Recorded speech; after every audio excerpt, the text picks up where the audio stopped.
Yazi kubuhlungu ukuzwa amagama afana nalawo ukuthi abantu abazoniqasha kwi-future, abantu abazosiqasha kwi-future abantu abangama-foreigner.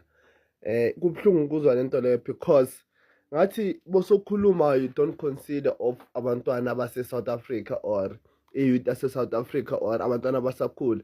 So wena uthi ku-right ukuthi iy'ngane zethu zi-end up ema-drugsini, uthi vele bazoba ama-future employers wethu because thina sobe singasena-future, thina sobe sesirawunda kakhulu etshwaleni ngathi yonke i-youth iphuza utshwala.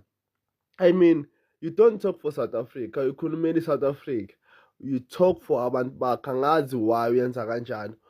Kunala khona statement wathi khona eLimpopo bayahlupheka but angeke ukuzwa abantu baseLimpopo basuke eLimpopo beze Gauteng. No, labo la amanga amazwe ahluphekayo amaningi ase-Gauteng, even nase-KwaZulu Natal iningi labo base-Gauteng. What about ama-foreigner ke? Ukuthi wona abantu abasuka kude west abazanga ngenhloso enhle, hlezi sipreach into eyi-one, but wena Malema you are enemy of South Africa.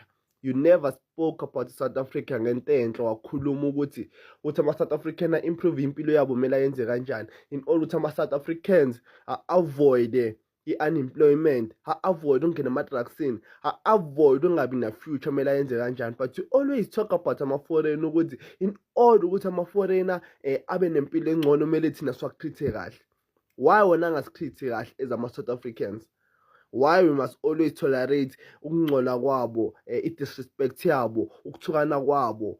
Because every time they are doing ama-video disrespecting us ama-South Africans, especially youth yakhona. If you still vote for this guy, shuthi now landela umqondo wabo ukuthi okay it's fine, let country ethi lead to ama-foreign. Khuluma about Obama unama-reason wakhe ukuthi why aphethe i-died in America. Number one, bengekho i-black American president, bengekho i-black president e-America.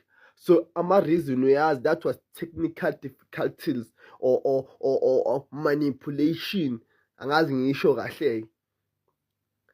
But wena ufuna uyenza sure ukuthi amalento le unitwa e-South Africa. Why singayithathi unite lokho sikuyenze le eNigeria, le eMozambique, le eTanzania, le wonke lamakhanda lapha phezulu? You never talk about that thing. You always talk about South Africa must welcome. Already welcoming, but they are disrespecting us. Uyazi kubuhlungu kanjani ukubona izwe la khona abo-O.R. Tambo, abo-Desmond Tutu, abo-Nelson Mandela, abo wonke ama-leaders from IFP to ANC, ukukhuphukela wonke ama-leaders from 1914 balwela ukuthi kungabi indaba ne-apartheid, kungahlukani. But wena ufuna nje ukuyichitha kanjalo, ufuna ukuthatha izwe lethu unikeze ama-foreigner ngesandla on the silver platter. Uthini yithi?